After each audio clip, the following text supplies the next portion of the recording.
according to 2017 data, transportation, the combustion of petroleum to move our vehicles around, was responsible for 61 million metric tons, so 61 megatons of carbon dioxide emissions. Again, that's 2017 data. That's 43% of all of the emissions that happen in the state of Georgia.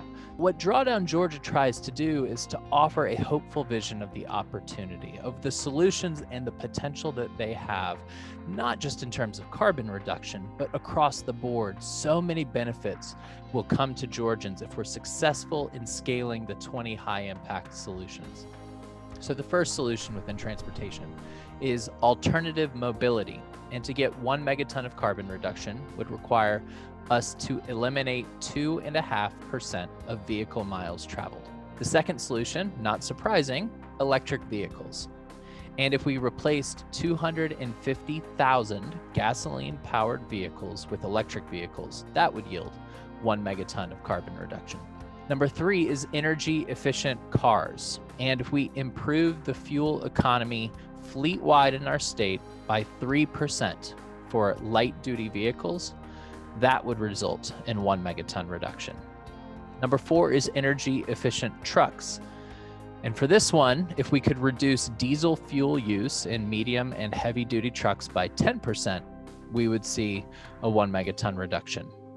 And finally, mass transit. And 1 megaton reduction in carbon would come from 320,000 additional households in transit-oriented developments.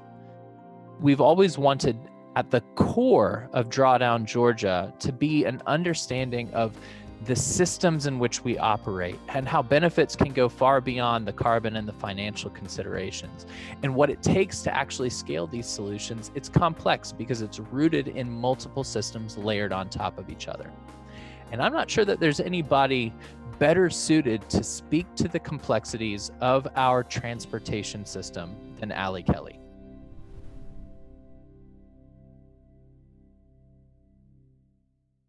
Thank you so much for allowing the Ray to talk about the work that we've been engaged in with Georgia DOT, with Federal Highway Administration, and with others for the last 5 years. This is the next frontier of opportunity, as our Energy Commissioner Tim Echols would say, offering EV charging in exurban and rural areas conveniently located at rest areas and visitor centers on the interstate system is absolutely key. The security and the dependability of this infrastructure is important because this is the only EV charging infrastructure that helps people driving electric vehicles to get from Atlanta to Montgomery or back. And those are the 2 capital cities of Alabama and Georgia. Another future frontier of EV charging that we're working on at the Ray, which is wireless and dynamic EV charging from the roadbed while driving. You're looking at a drone photograph of a megawatt of solar,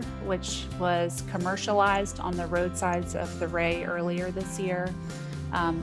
This is 2,600 high-efficient solar panels installed by Georgia Power. This is a pollinator-friendly solar site, which means that the ground cover of the 4 acres of the site are being developed into an understory of native grasses and native flowering plants. Public-private partnerships like this one allow utilities like Georgia Power to take control of these sites, of these land areas for decades, to make higher and better use of them by generating clean energy. And also through our site in particular, we're returning a value to the agricultural community in the area by supporting pollinators like bees and butterflies.